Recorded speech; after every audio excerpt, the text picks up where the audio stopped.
children and how good he was with them. Last week, Patsy Marks shared a memory with me. Walter and I were both part of it, but I have no recollection. The Marks and Hagen's families both joined First Baptist Church in the summer of 1964. I remember Patsy being my vacation Bible school teacher, but she reminded me that Walter was her assistant. Walter served for many years as an usher at First Baptist Church. He was faithful in that service in the church. Every Sunday for many years he stood at the door of the sanctuary greeting members and visitors. Like Dad, Walter loved music, especially hymns. Like Dad, he knew every word. Unlike Dad, who knew he couldn't carry a tune in a bucket, Walter sang every word of every verse. As a student of history, he also knew the story behind the writing of many of the hymns. Many times at the less formal Sunday night services, he would share those stories. The 100th Psalm isn't a typical memorial service scripture, but I believe I will always think of it when I remember Walter. It is a psalm of praise, of service, of faith, and of God's mercy and grace. Make a joyful noise unto the Lord, all ye lands. Serve the Lord with gladness. Come before his presence with singing. Know ye that the Lord, he is God. It is he that hath made us, and not we ourselves. We are his people, and the sheep of his pasture. And enter into his gates with thanksgiving, and into his courts with praise. Be thankful unto him, and bless his name. For the Lord is good, his mercy is everlasting, and his truth endureth to all generations. I believe Walter has entered into his gates with thanksgiving and praise, and with song, possibly even on key.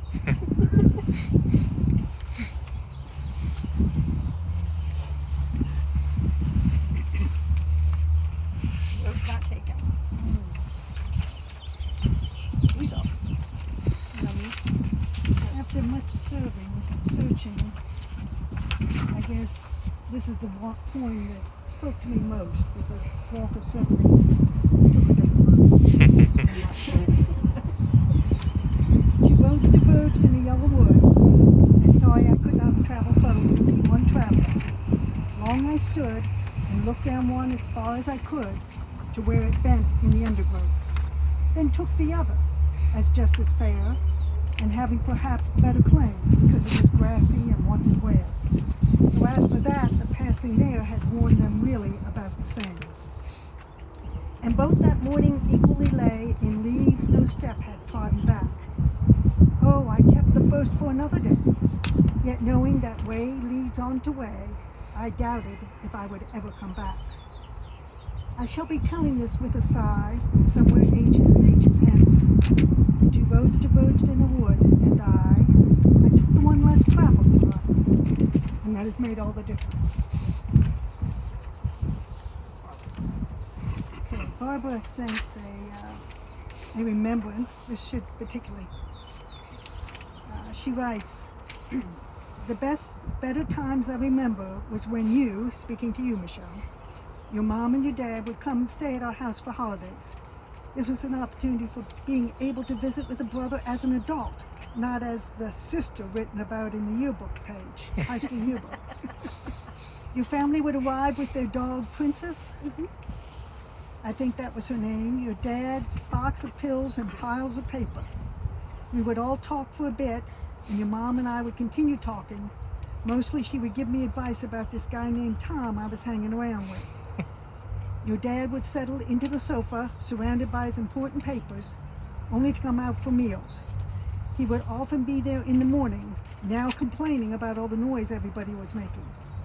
During this time, you would have settled in with your roommate, Suzanne.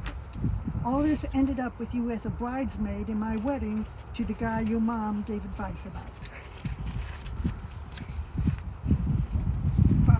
Proverbs. Who's Proverbs? Who's Proverbs? It's me. Proverbs 3, verse 5 through 6. Trust in the Lord with all thine heart, and lean not unto thine own understanding. In all thy ways they acknowledge him, and he shall direct thy paths. Thy paths. 1 Corinthians. 1 Corinthians 15, verse 54 through 55. So when this corruptible shall have put on incorruption, and the mortal shall have put on immortality, then shall be brought to pass the saying that is written, Death is swallowed up in victory. O death, where is thy sting? O grave, where is thy victory?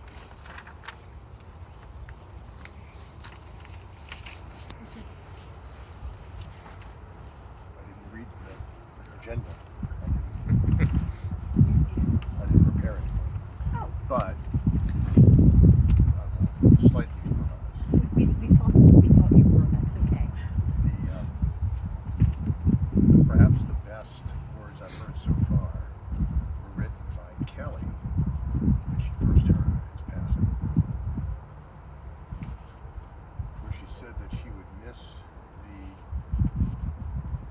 strange, awkward conversations that she'd had over the years.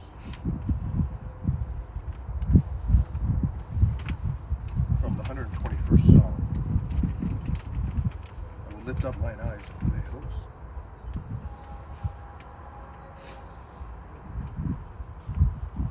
From whence cometh my help? My help cometh from the Lord, which made heaven and earth. The Lord shall preserve thee from all evil. He shall preserve thy soul. The Lord shall preserve thy going out and thy coming in, from this time forth, and even forevermore.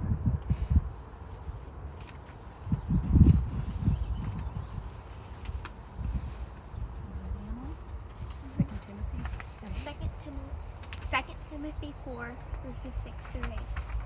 For now I am ready to be offered, and the time of my departure is at hand. I have fought a good fight, I have finished my course. I have kept the faith. Henceforth there is laid up for me a crown of righteousness, which the Lord, the righteous judge, shall give me at the day. And not only to me, but unto all them that also love his appearing.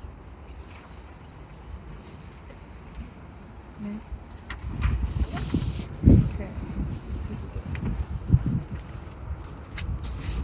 Yesterday morning, I spent some time writing about some of my remembrances of Walter from early childhood on.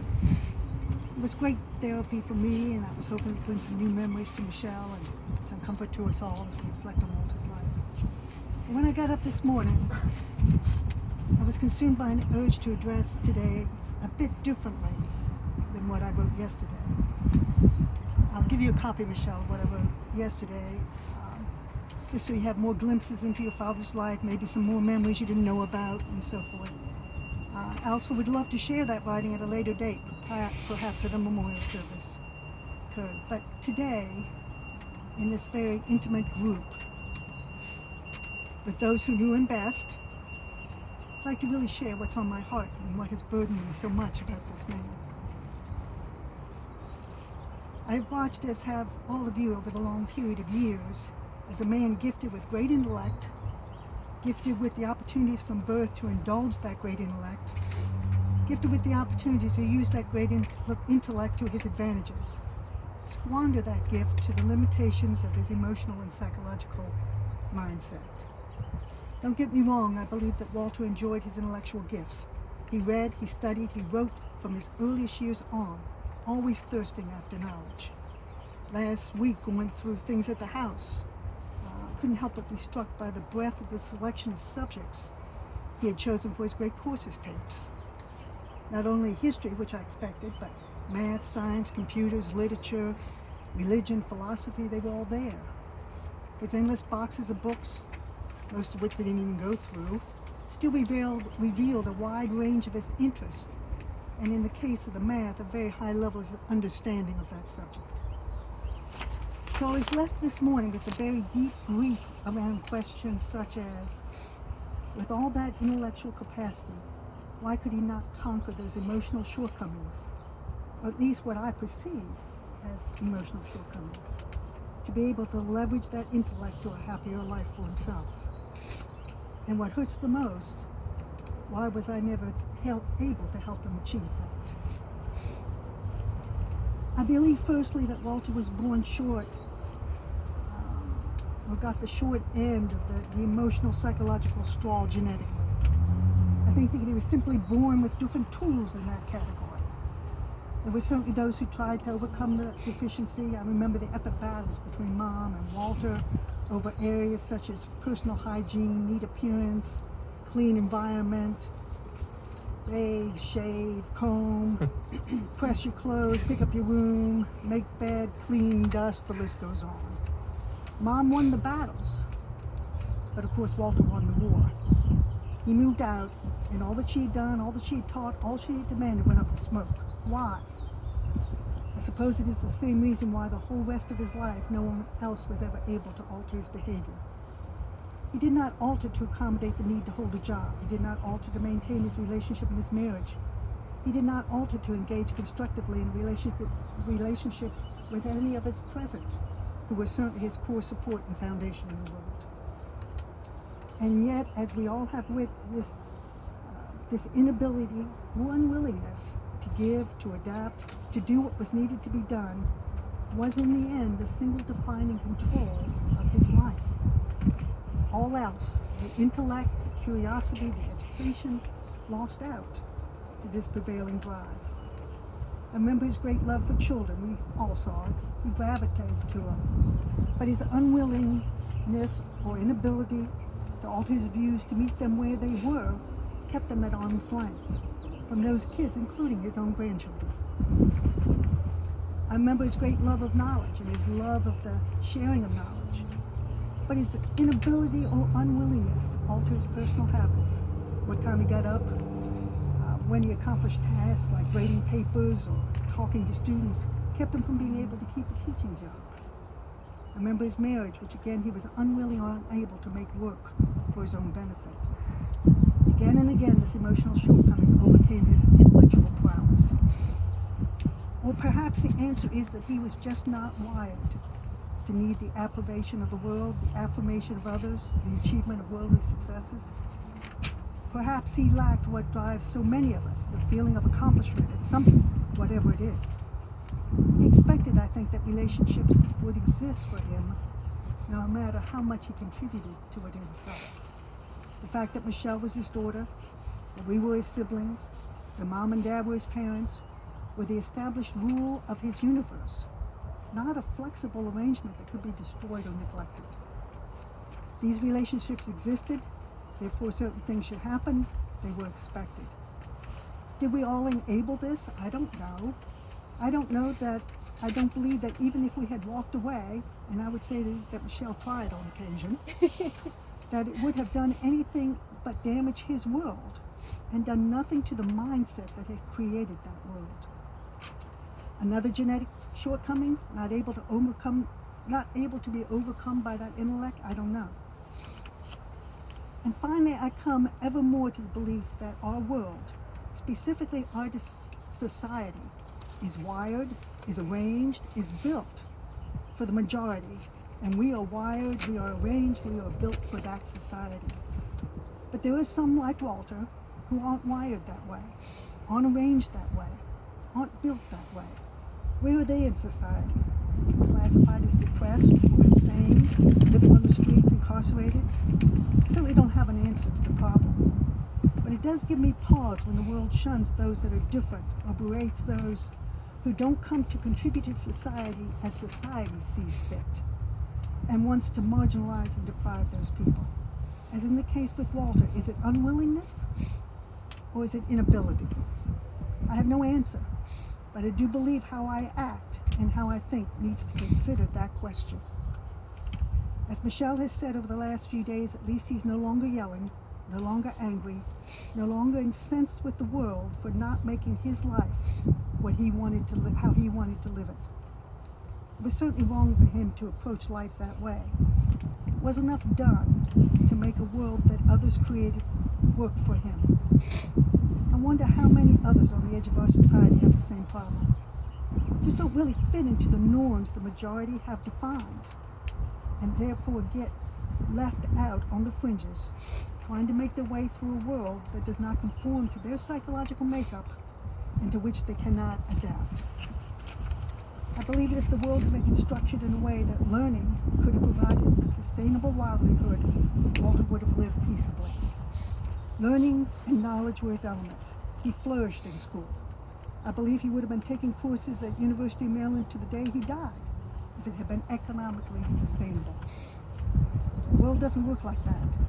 And Walter got the short straw in the genetic category of adaptability to what the world needs to succeed. The question that guilt asks is, did I do enough to deal with that short straw? If I and others did, then I'm glad today that he is no longer struggling against the world. It was bringing no happiness to him, nor he to it. It is my sincere belief that whatever is beyond the grave has different expectations for him, and that peace at last is there. My peace personally, regarding Walter, may be harder to find. As George Eliot said, when death, the great reconciler, has come, it is never our tenderness that we repent, but our severity. Is it my turn? I'm not an eloquent speaker, nor speaking in front of people has ever been anything I've been good about. So I had to write down my words so I could keep the thoughts flowing. All of this was dead. So my daddy, and he was just that. He was my daddy. So he was born in Washington, D.C. around in 1946. He would proudly tell you that he was the second oldest child and was surrounded by sisters. Growing up, he had a fond love of history, memorizing numerous facts.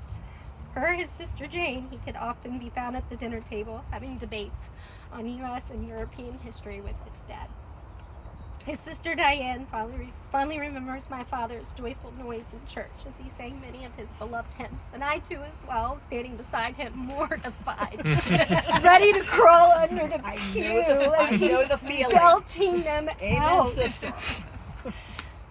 He could tell me every historical fact I never wanted to know. And that being the key word, never. Dad, I know you've already told me. As my dad became an adult, he would tell you he spent many years in college as he could. Same to your point. My grandfather was supportive of this thirst of knowledge, but after the second master's degree, promptly cut him off and told him any further education would be on his own time. So my dad met my mom in 1978, and the early years of their marriage were filled with some happiness. I found that beautiful picture of them. They were so happy. I've never seen that part of their life together, so I'm going to treasure that picture. And it brought along some travels in the little bundle of joy that you would call Michelle.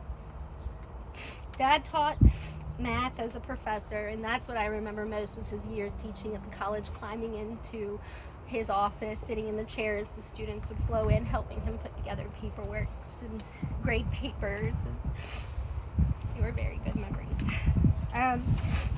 I believe my dad's greatest accomplishment and what he would tell you all was being a father and later a grandfather.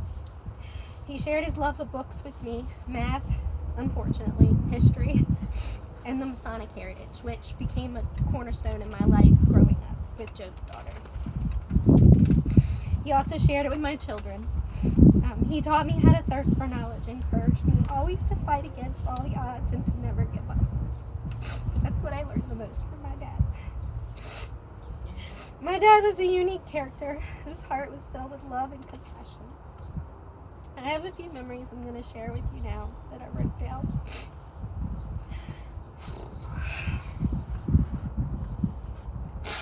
Sorry. Often as a little girl, I could always be found snuggling on the couch with my dad in the late hours of the morning watching a movie. And my mom had gone to bed, so I would sneak out of my room to go watch these movies with him in our basement.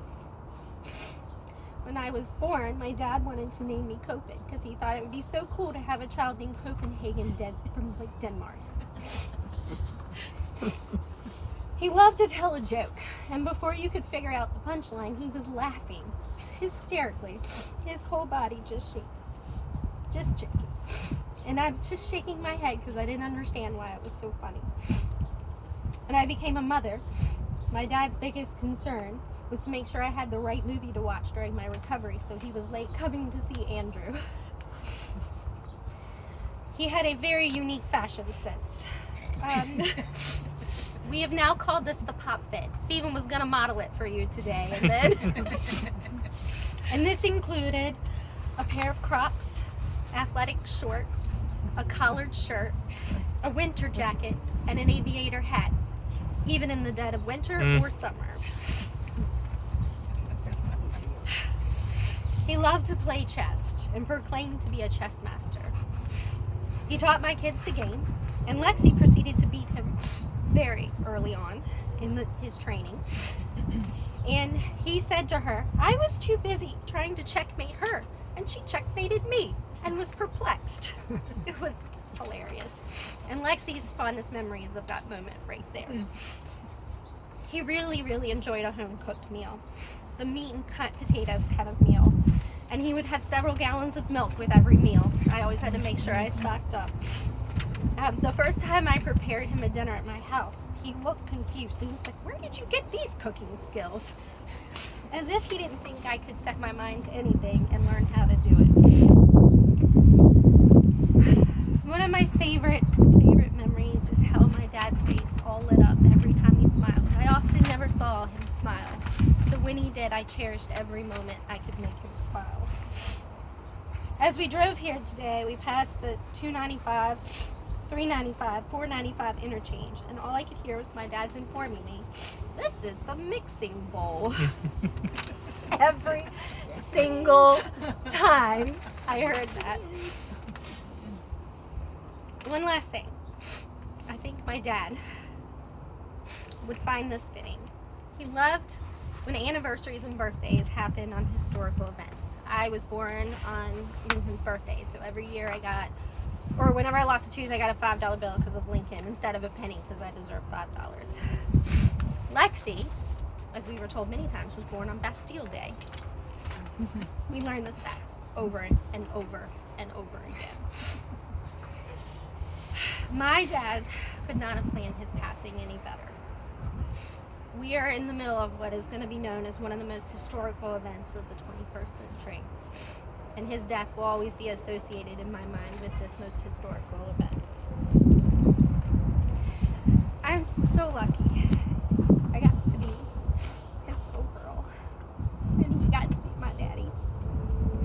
And I'm so lucky that I could share those good years of his life with him. That's all.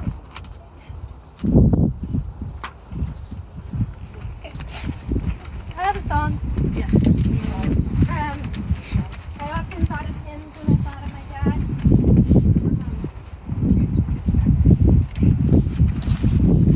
And even, like in the last couple days, being able to have to breathe the way that I was, I found myself in the backyard with my phone and my iPod, and I just listened to him after him after him, and it brought me so much peace to like remember those moments with him. So, let me connect my phone here. I thought I had it done.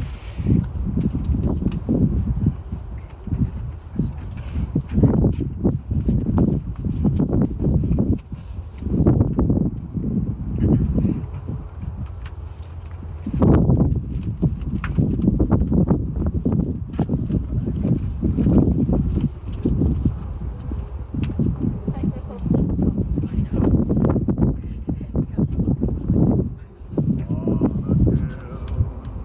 Far away stood an old rugged cross, the emblem of suffering and shame.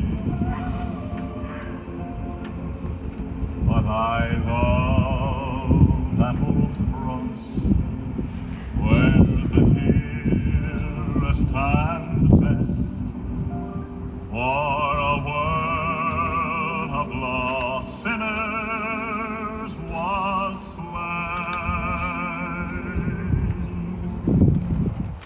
So I'll cherish the old rugged cross till my trophies at last I lay down.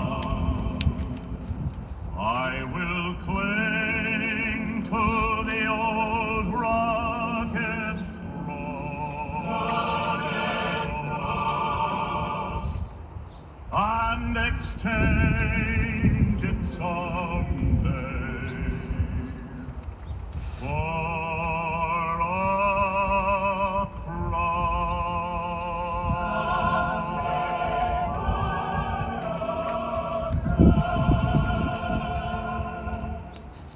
You know, that was a hymn played at my mom's funeral as well. Was it really? We played Tennessee Ernie Ford all the time at full blast. Especially when I played my He loud. couldn't hear it. Yeah. Well, then I had my loud, obnoxious teenage music happening too. But that's the one that spoke to me the most as I was trying to figure out what hymn I wanted to play for him. Alright, Psalms 23.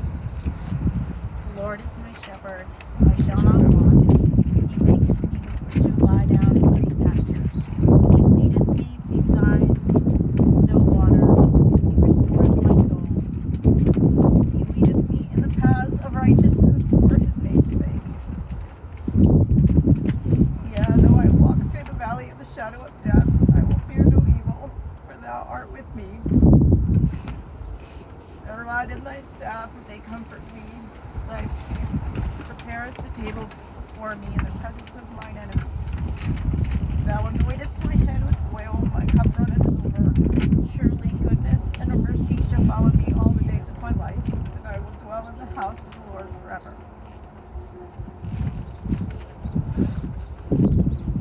Our Father, Hallowed be thy name. Thy kingdom come, thy will be done, on earth as it is in heaven. Give us this day our daily bread, and forgive us our trespasses, as we forgive those who trespass against us. Lead us not into temptation, but deliver us from evil. For thine is the kingdom, the power, and the glory forever. benediction. The Lord. I thought you were asking. I'm sorry. Boy, I can break a mood. The talent I have. The Lord bless you and keep you. The Lord make his face to shine upon you and be gracious unto you. The Lord lifts his countenance upon you and give you peace. Amen.